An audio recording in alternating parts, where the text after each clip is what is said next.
O professor está em mudança. A profissão do professor está em mudança. E talvez seja o professor a única pessoa que ainda não percebeu que a profissão mudou. Interessante essa observação porque muitas profissões mudaram o tom e a cor ao longo dos anos. Se hoje nós pegamos um engenheiro, por exemplo, um arquiteto, e buscamos nele essa figura da pessoa com uma prancheta desenhando, muito provavelmente nós não vamos encontrar mais esta figura, esta presença, embora eu saiba que alguns fazem ainda. Se a gente pegar um alfaiate hoje, muito provavelmente nós vamos ter dificuldade de encontrar um homem de 40, de 30 anos por aí, fazendo aquilo que era muito comum no passado. Algumas profissões elas modificam tanto ao ponto de desaparecerem. No caso do magistério, no caso do professor, nos últimos 30 anos, a partir dos anos 90, com a chegada da internet, da tecnologia, dos computadores, a profissão foi se alterando, e nós tivemos com a pandemia a última alteração substancial no papel, no desenvolvimento, na prática, no ofício da educação. No entanto, o professor é, de fato, por estar impregnado por esse contexto, a última pessoa a não perceber a necessidade da mudança. Em qualquer lugar, em qualquer roda de conversa, as pessoas estão dizendo: as crianças amam tecnologia, desde 1, 2, 3 anos as crianças estão com celulares nas mãos, hoje a internet tem tudo. Isso são coisas do senso comum que eu e você ouvimos o tempo todo. Não estou dizendo que o professor de hoje tem que ser tecnológico, mas eu estou dizendo que o professor de hoje tem que acordar, tem que perceber para onde é que foi o magistério. Existem professores na educação infantil dizendo que não dá para alfabetizar uma criança na educação infantil. Agora vejamos, estamos no ano de 2023. Uma criança fala com 1 ano e meio e vai para a escola bem perto dessa idade. Com 3 anos, 200 dias letivos, as crianças estão na escola. Com 4 anos, 200 dias letivos, as crianças estão na escola. Com 5 anos, 200 dias letivos, as crianças estão na pré-escola. Com 5 anos de idade, as crianças na educação infantil já tiveram 600 dias letivos de aula. Cada dia de aula desse com no mínimo 4 horas. Portanto, aos 5 anos de idade, uma criança já teve, no mínimo, mais de 2.000 horas de trabalho pedagógico. Se em mais de 2.000 horas a criança não reconhece 20 e poucas letras, tem alguma coisa errada nessa prática pedagógica.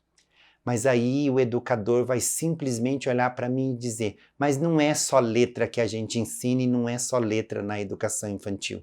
É lógico que eu sei disso, mas eu quero que todos nós possamos pensar que se hoje uma criança aos 5 anos já tem 3 anos de convivência com atividade pedagógica, socialização, autonomia, conhecimento de linguagens, lúdico, brincadeira e tudo o que é possível no universo da infância, ela já descobriu, já interagiu, já assimilou e ela precisa de mais.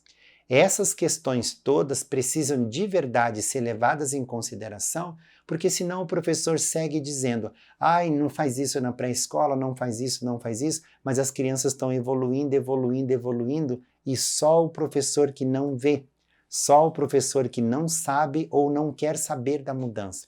Esse é um exemplo do que tem acontecido de mudança dentro do magistério sem que o próprio magistério perceba.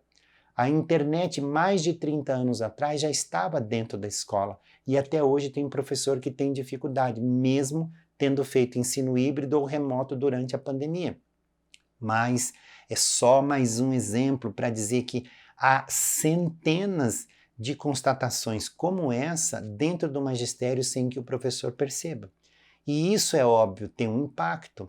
E o impacto é: nós temos as crianças e os jovens hoje com uma necessidade de escola, nós temos os pais hoje com outra necessidade de escola, mas nós temos a escola fazendo a mesma coisa e por muitos anos.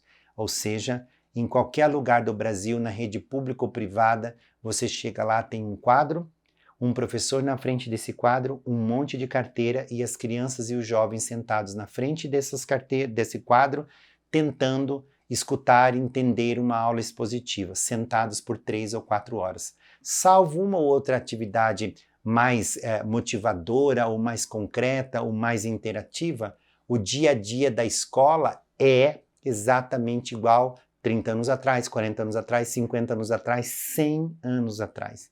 Ou seja, a escola, no sentido mais filosófico, ela mudou, mas o professor não percebeu, o diretor não percebeu, a coordenadora não percebeu, o coordenador não percebeu. Ninguém percebeu. E se não perceberam, nós temos uma escola necrosada, escola morta, um tecido morto, tá? Ele está completamente atravessado. As crianças precisam de algo que queremos viver o protagonismo da infância, a gente quer ter poder de escolha, quer fazer aquilo que a gente gosta. Mas a escola diz assim, não, criança não tem esse poder, a escola que sabe qual é o melhor currículo, aqui está o currículo e o planejamento. Por outro lado, eu tenho o papai dizendo, olha só, a gente queria uma escola que desse formação integral, porque estamos trabalhando bastante e não temos tempo de ficar com as crianças. E a escola diz, não somos reformatório de criança, quem tem que fazer isso é o papai. E por outro lado, a escola está dizendo, ó, o melhor projeto educativo do mundo, projeto que veio da Finlândia, de Singapura, de inspiração não sei de onde, é esse. Percebam? Cada um quer uma coisa, mas nenhum quer a mesma coisa.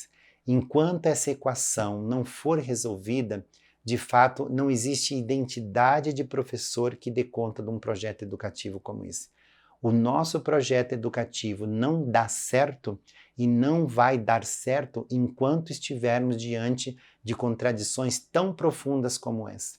E para deixar essa discussão um pouco mais firme e acalorada, o aparecimento da escola de tempo integral, que é essa escola que ao mesmo tempo tem que salvar a criança da vulnerabilidade social, violência, fome, e acolher o pai trabalhador, porque o pai não tem como ficar com o próprio filho em casa, essa necessidade de escola também trouxe a necessidade de um outro educador.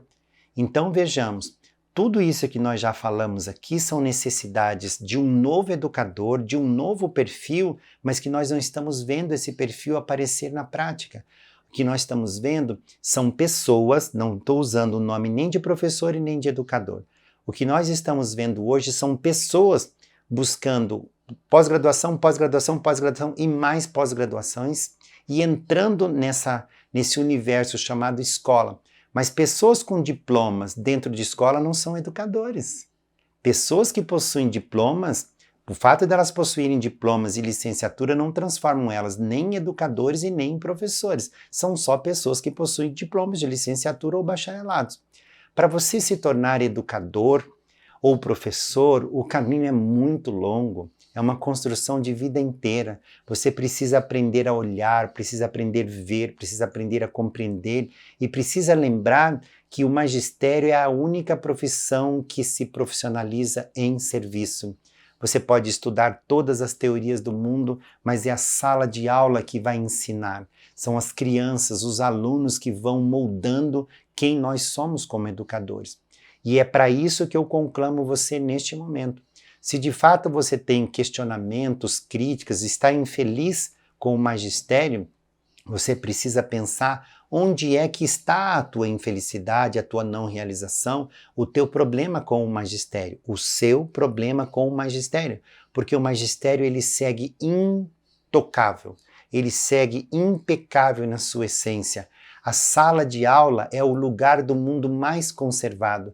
Por mais que tenhamos computadores e internet, nada do que surgiu no mundo nos últimos 50 anos foi capaz de destruir a sala de aula. Isso é ou não é uma coisa interessante para pensar?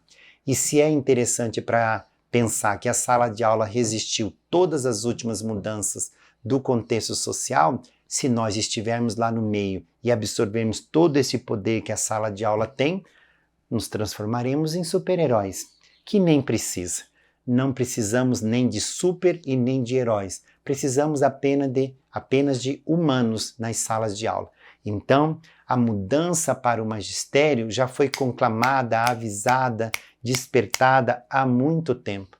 Mas é necessário todos nós que fazemos parte do magistério, da profissão de educador, na instância que cada um está. Quem está no infantil, vai no infantil, no superior, no médio, em EJA, na zona rural, na zona urbana, onde você estiver, no seu lugar, faça a sua transformação para redescobrir quem é esse educador oculto que precisa vir à tona e encontrar o seu público, o seu caminho, o seu lugar. Pensa nisso e não esquece que educar é um ato de persistir com delicadeza.